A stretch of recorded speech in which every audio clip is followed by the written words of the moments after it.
The Chief Justice will now administer the oath to the President.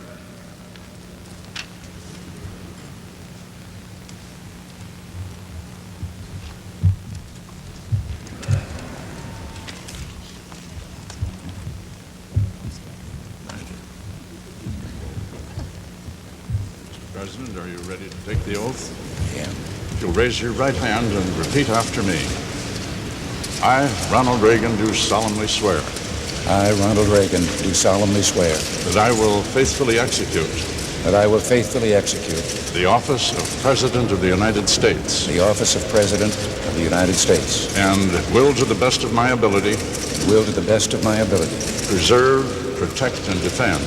Preserve, protect, and defend. The Constitution of the United States. The Constitution of the United States. So help me God. So help me God. My congratulations, sir.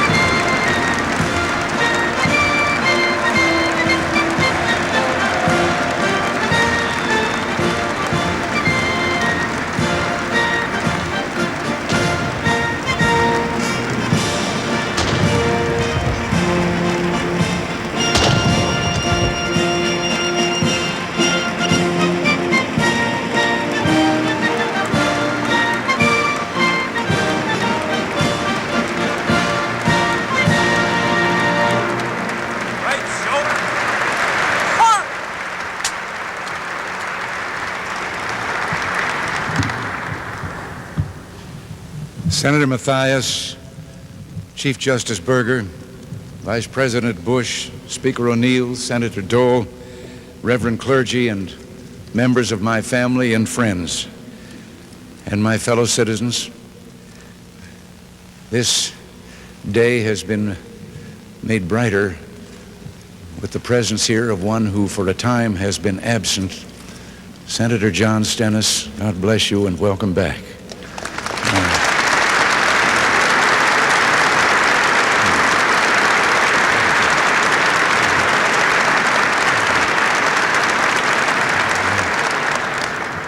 There is, however, one who is not with us today. Representative Gillis Long of Louisiana left us last night, and I wonder if we could all join in a moment of silent prayer.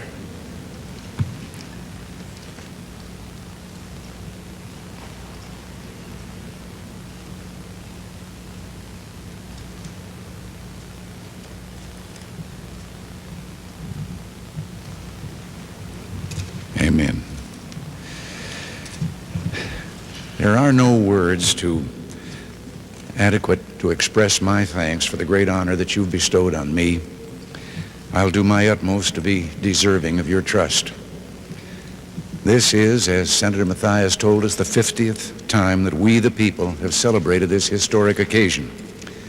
When the first president, George Washington, placed his hand upon the Bible, he stood less than a single day's journey by horseback from raw, untamed wilderness.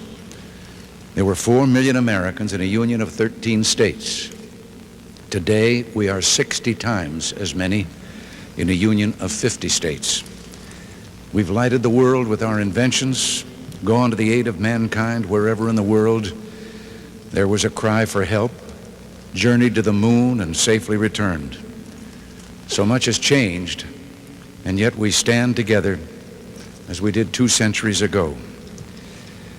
When I took this oath 4 years ago, I did so in a time of economic stress. Voices were raised saying that we had to look to our past for the greatness and glory. But we, the present-day Americans, are not given to looking backward. In this blessed land, there is always a better tomorrow. 4 years ago, I spoke to you of a new beginning, and we have accomplished that. But in another sense, our new beginning is a continuation of that beginning created 2 centuries ago, when, for the first time in history, government, the people said, was not our master, it is our servant. Its only power, that which we, the people, allow it to have. That system has never failed us. But for a time, we failed the system. We asked things of government that government was not equipped to give. We yielded authority to the national government that properly belonged to states or to local governments or to the people themselves. We allowed taxes and inflation to rob us of our earnings and savings and watched the great industrial machine that had made us the most productive people on earth slow down and the number of unemployed increase. By 1980, we knew it was time to renew our faith, to strive with all our strength toward the ultimate in individual freedom consistent with an orderly society. We believed then and now there are no limits to growth and human progress when men and women are free to follow their dreams. And we were right.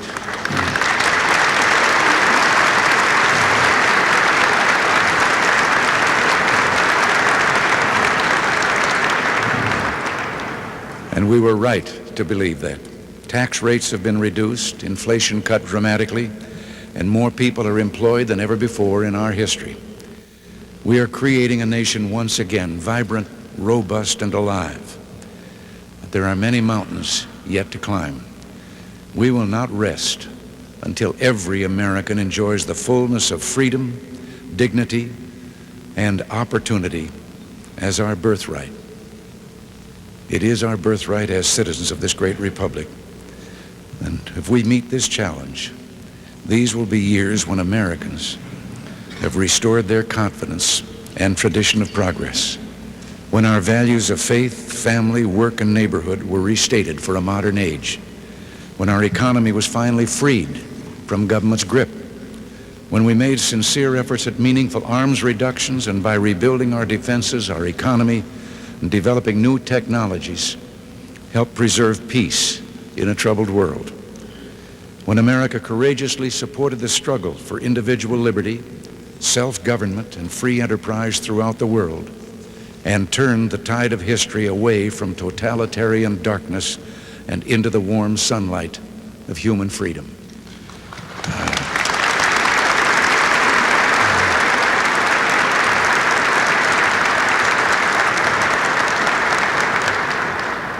My fellow citizens, our nation is poised for greatness. We must do what we know is right and do it with all our might. Let history say of us, these were golden years when the American Revolution was reborn, when freedom gained new life and America reached for her best. Our two-party system has solved us and served us, I should say, well over the years, but never better than in those times of great challenge when we came together not as Democrats or Republicans, but as Americans united in a common cause.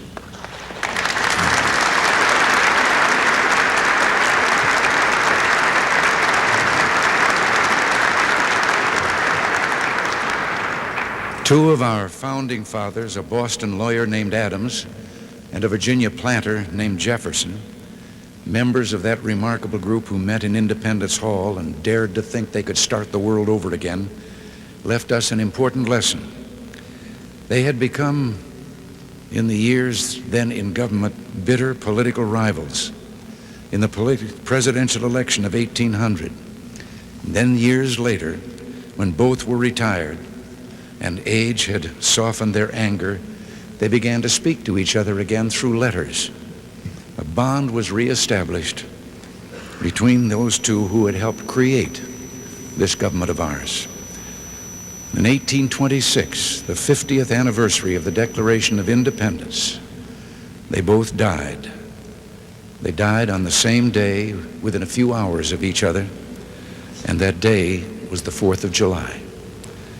In one of those letters exchanged in the sunset of their lives, Jefferson wrote, "It carries me back to the times when, beset with difficulties and dangers, we were fellow laborers in the same cause, struggling for what is most valuable to man, his right of self-government, laboring always at the same oar, with some wave ever ahead threatening to overwhelm us, and yet passing harmless, we rode through the storm with heart and hand." Well, with heart and hand, let us stand as one today. One people under God, determined that our future shall be worthy of our past. As we do, we must not repeat the well-intentioned errors of our past. We must never again abuse the trust of working men and women by sending their earnings on a futile chase after the spiraling demands of a bloated federal establishment. You elected us in 1980 to end this prescription for disaster, and I don't believe you re-elected us in 1984 to reverse course.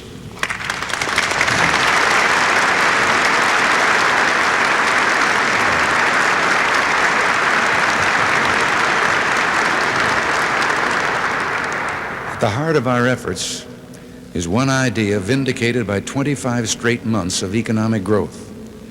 Freedom and incentives unleash the drive and entrepreneurial genius that are the core of human progress.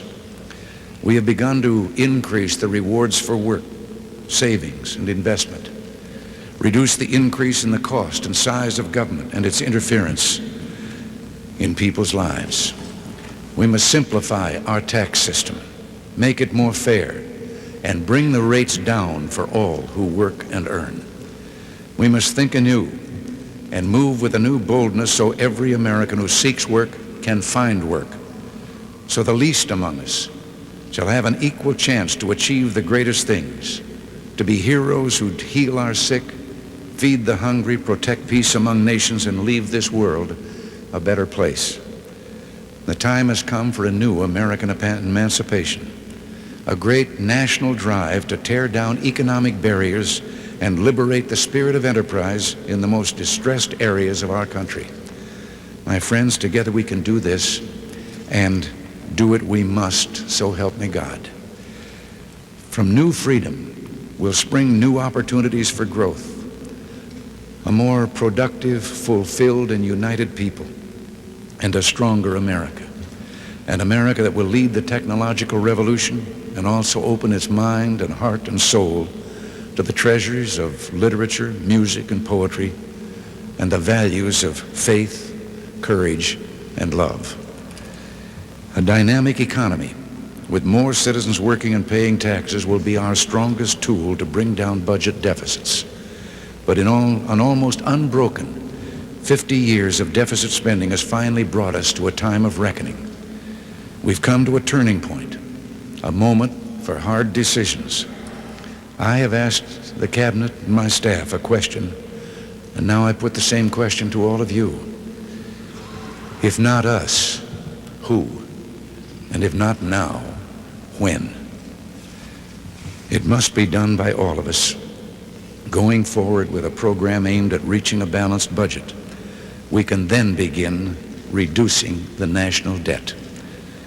I will shortly submit a budget to the Congress aimed at freezing government program spending for the next year.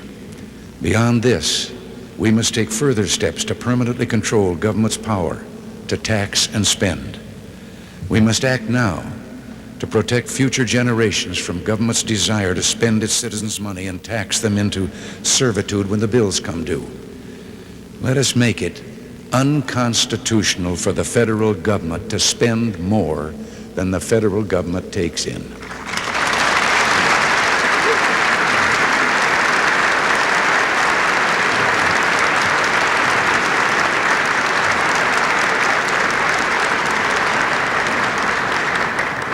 We have already started returning to the people and to state and local governments responsibilities better handled by them.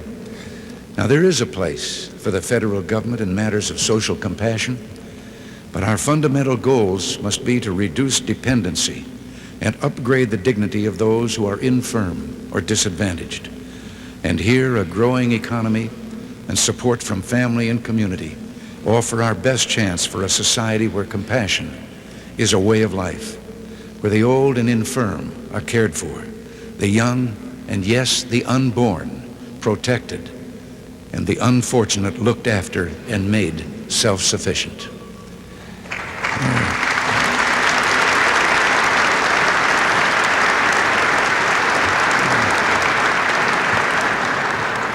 Now, there is another area where the federal government can play a part.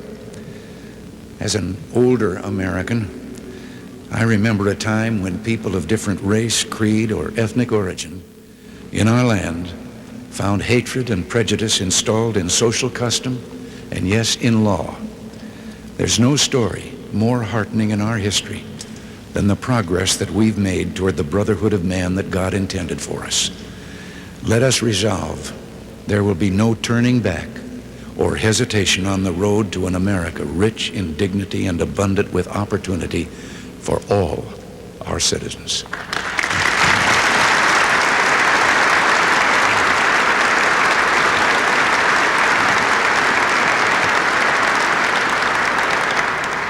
Let us resolve that we, the people, will build an American opportunity society in which all of us, white and black, rich and poor, young and old, will go forward together, arm in arm.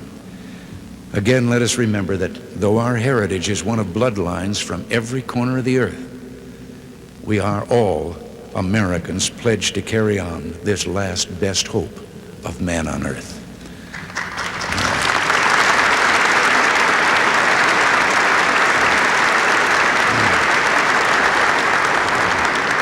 Now, I've spoken of our domestic goals and the limitations we should put on our national government. Now let me turn to a task that is the primary responsibility of national government, the safety and security of our people. Today we utter no prayer more fervently than the ancient prayer for peace on earth. Yet history has shown that peace does not come, nor will our freedom be preserved by goodwill alone. There are those in the world who scorn our vision of human dignity and freedom. One nation, the Soviet Union, has conducted the greatest military buildup in the history of man, building arsenals of awesome offensive weapons. We've made progress in restoring our defense capability, but much remains to be done. There must be no wavering by us, nor any doubts by others, that America will meet her responsibilities to remain free, secure, and at peace.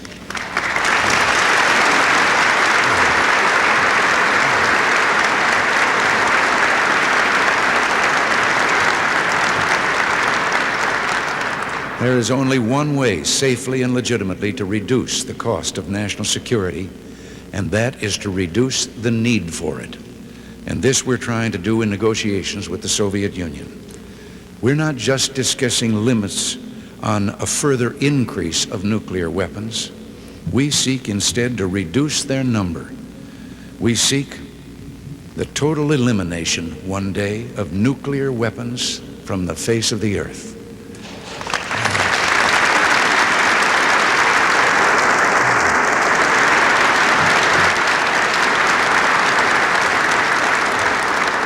Now, for decades, we and the Soviets have lived under the threat of mutual assured destruction. If either resorted to the use of nuclear weapons, the other could retaliate and destroy the one who had started it. Is there either logic or morality in believing that if one side threatens to kill tens of millions of our people, our only recourse is to threaten killing tens of millions of theirs? I have approved a research program to find, if we can, a security shield that will destroy nuclear missiles before they reach their target. It wouldn't kill people. It would destroy weapons. It wouldn't militarize space. It would help demilitarize the arsenals of Earth. It would render nuclear weapons obsolete. We will meet with the Soviets hoping that we can agree on a way to rid the world of the threat of nuclear destruction. We strive for peace and security, heartened by the changes all around us. Since the turn of the century, the number of democracies in the world has grown fourfold. Human freedom is on the march, and nowhere more so than in our own hemisphere.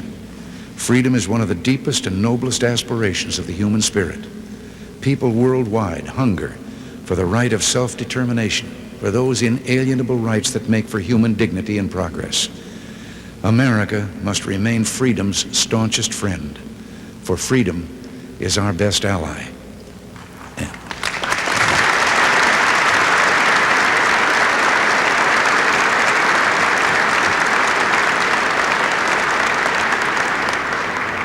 And it is the world's only hope to conquer poverty and preserve peace.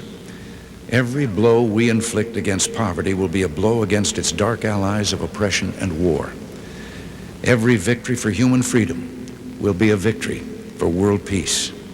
So we go forward today, a nation still mighty in its youth and powerful in its purpose.